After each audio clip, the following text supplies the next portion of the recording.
सभी को नमस्ते। मैं आनंद आर्या आप सभी का स्वागत करता हूं। दोस्तों, आज हम बात करेंगे एक वैदिक कुंभक के बारे में, जिसे प्राणायाम के नाम से भी जाना जाता है। वैसे तो अनेकों प्राणायाम हैं और उन सभी के अलग अलग रोग की दृष्टि से अलग अलग अनेकों लाभ हैं।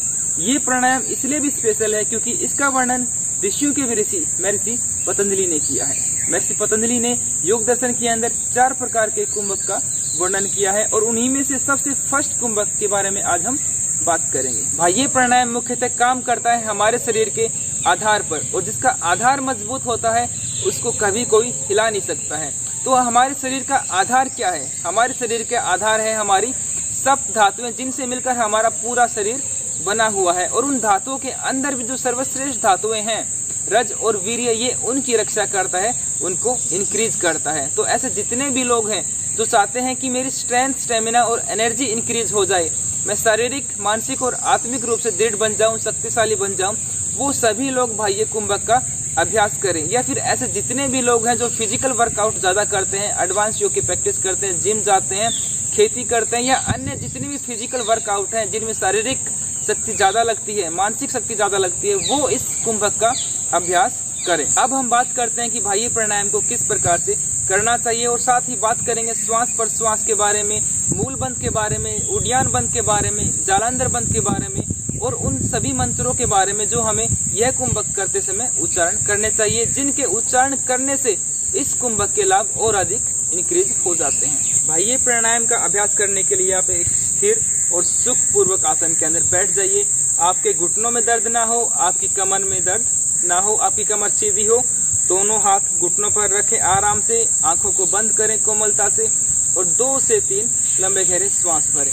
और एक संकल्प लें कि जब तक मैं इस कुंभक को करूंगा तब तक मेरे विचार अन्य किसी स्थान पर नहीं जाएंगे। मैं पूरा ध्यान अपने कुंभक को करने में लगाऊंगा।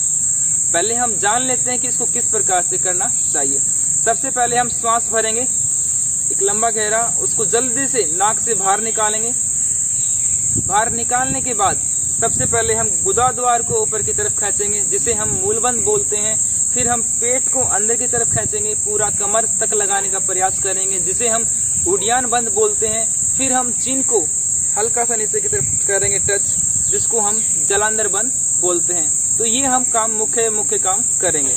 देखिए, श्वास भरें, बाहर निकालें, मूलबंध को ऊपर की तरफ उठाएं, पेट को अंदर की तरफ खींचें,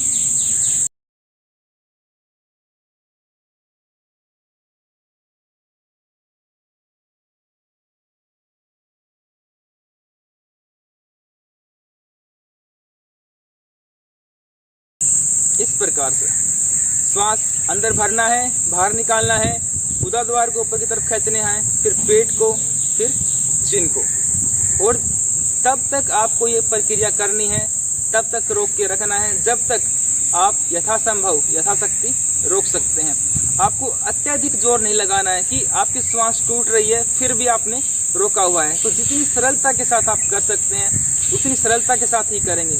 और जैसे ही आपको लगे कि मेरा श्वास टूट रहा है, मैं और अत्यधिक देर तक नहीं रोक पाऊंगा, तब आप आराम से चिन को अनलॉक करें, ऊपर करें, पेट को ढीला छोड़ें और गुदा द्वार को नीचे की तरफ छोड़ दीजिए। फिर आराम से एक श्वास को भरें, श्वास को सामान्य करें और फिर दोबारा से स्टार्ट करें कुंभक का अभ्यास करना। आप 3 से लेकर और 5 बार तक इसका अभ्यास एक बार में करें। 5 बार से ज्यादा ना करें, क्योंकि ये काफी ज्यादा ऊर्जा को हमारी बॉडी के अंदर बढ़ा देता है, इसलिए आप उस ऊर्जा को संभाल नहीं पाएंगे। इसलिए स्टार्टिंग में 3 या 4 बार या 5 बार ही करें, ज्यादा टाइम ना करें। जब आप एक अच्छे अभ्यासी हो जाएंगे तब आप 5 से ज्यादा बार कर सकते हैं। ठीक है, तो जब हम मूल बंध को ऊपर की तरफ उठाते हैं, गुदा द्वार को ऊपर की तरफ उठाने से जो सोई हुई एनर्जी है, या जो एनर्जी नीचे की तरफ प्रवाहित रहती है, वो एनर्जी ऊपर की तरफ उठना स्टार्ट होती है। मूल बंध की वीडियो हमने पहले भी बनाई थी, आप डिस्क्रिप्शन में दिए गए लिंक के द्वारा देख सकते हैं, या फिर आई बटन पर क्लिक करके भी आप इस वीडियो को देख सकते हैं। तो जब मूल बंध का अभ्यास करते हैं तो नीचे की तरफ जो ऊर्जा प्रवाहित रहती है वो ऊपर की तरफ उठना स्टार्ट करती है, प्लस हमारा मूलाधार चक्कर यहाँ से एक्टिवेट होता है। मूलाधार चक्कर के एक्टिवेट होने से हमारी जो काम वासनाएं हैं वो खत्म होती हैं।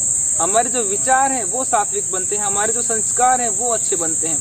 हम अपने मन को कंट्रोल कर पाते हैं। मन कंट्रोल नहीं होने से हम इंद्रियां कंट्रोल में नहीं कर पाते और हमारी इंद्रियां फिर अनेकों प्रकार के गलत कार्य करती हैं। तो मूलाधार चक्कर के एक्टिवेट होने से हम अपने मन को संयमित कर पाएंगे और सही दिशा के अंदर हम कार्यों को कर पाएंगे। फिर हम कोई भी गलत कार्य नहीं करेंगे। अस्तमैथुन या अन्य आदि जो गलत कार्य हैं उन सभी को हम छोड़ देंगे। प्लस यहाँ पर जो ये रीजन है पेल्विक रीजन, यहाँ पर कार्य करता है अपान प्राण, जिसके कुपित होने से अनेकों प्रकार के रोग हो जाते हैं, जैसे कि कॉन्स्टिपेशन या फिर यूरिन संबंधित समस्याएं, पेशाब का रुक कर आना या फिर पेट का अच्छी तरह से साफ नहीं होना या फिर माताओं बहनों को पीरियड से संबंधित, ल्यूकोरिया से संबंधित अनेकों समस्याएं हो जाती हैं। तो उस अपान प्राण को भी ये बैलेंस के अंदर लेके आता है और इन सभी प्रकार के रोगों को ठीक करता है। तो मूलबंध बहुत ही ज्यादा लाभकारी है और ये हमारे कुंभक के अंदर प्रयोग किया जाता है, तो इससे इसका लाभ और अधिक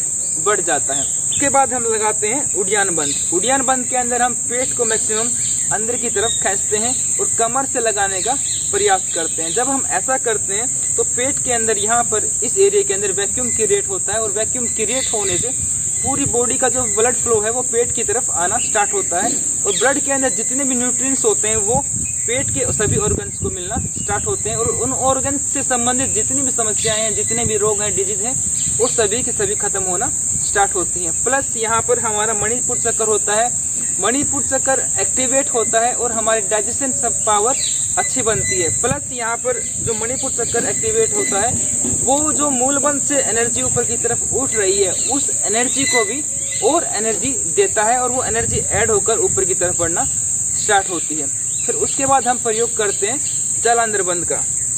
जलांध्र बंध का जब प्रयोग करते हैं तो ये क्या काम करता है, ऊपर से नीचे से जो एनर्जी आ रही होती है उसको कंट्रोल करता है। वो काफी स्पीड में आती है, उसको रोकता है और एक लिमिटेड मात्रा के अंदर ऊपर की तरफ भेजता है, नहीं तो हमें एक झटका लगेगा और हमें मिर्गी जैसी चीजें हो सकती हैं। हमने मूल बंध के बारे में बात कर ली है, उड्डयन बंध, जलांध्र बंध, श्वास प्रश्वास सभी के बारे में बात कर ली है। अब हम बात करते हैं कि बाह्य कुंभक करते समय हमें कौन कौन से मंत्रों का उच्चारण करना चाहिए और ये किस प्रकार से हमारे लिए ज्यादा लाभकारी हैं। तो सबसे पहले मंत्रों की बात करते हैं। कौन कौन से मंत्र हैं? मंत्र हैं ओम भू, ओम भुवः, ओम स्वः, ओम महः, ओम जनः, ओम तपः, ओम सत्यम। तो ये जो मंत्र हैं ये सबसे पहला जो काम करेंगे आपके मन को संयमित करेंगे। आपका मन इधर उधर नहीं भटकेगा, पूरा का पूरा मन आपका कुंभक के अंदर ही लगा रहेगा। सेकंड बात ये है कि जब आप इस प्रकार से मंत्रों का उच्चारण करेंगे तो ये आपके जो समय है, सीमा है कि आप कितनी देर तक रोक पा रहे हैं कुंभक को, वो आपकी बढ़ा देगा। या फिर समझ पाएंगे कि आपको जब तक पहला मंत्र है और लास्ट मंत्र है तब तक आपको कुंभक रोकना है और धीरे धीरे आप इस मंत्र का जो अर्थ है उसको भी साथ में उच्चारित करें, फिर आपकी समय सीमा और अधिक बढ़ जाएगी। तो जो अर्थ है वो हल्का हल्का से मैं आपको बताता हूँ कि ओम भू हे प्राण स्वरूप, ओम भुआ हे दुख हरता, ओम स्वाहा हे सुख स्वरूप, ओम महा सबसे महान जो है उसके बारे में बोल रहे हैं। ओम जना जो हम सभी को उत्पत्ति करता है, जो उत्पत्ति करता है उसको बोलते हैं जना। ओम तपः जो न्यायकारी है। ओम सत्यम जो इस सृष्टि के अंदर सब कुछ चलाता, बनाता, बिगाड़ता है, जो सबसे सर्वश्रेष्ठ है, जिसका स्वरूप सत्य है, उसको बोलते हैं सत्यम। ठीक है, तो इस प्रकार से आप हल्का हल्का सा अर्थ को रखते हुए कि जब आप बोले ओम तो ओम क्या है, आपके मन के अंदर वो भाव प्रकट हो। ओम भू वो आपके अंदर भाव प्रकट हो कि हे प्राण स्वरूप, ओम भुआ हे दुख हरता।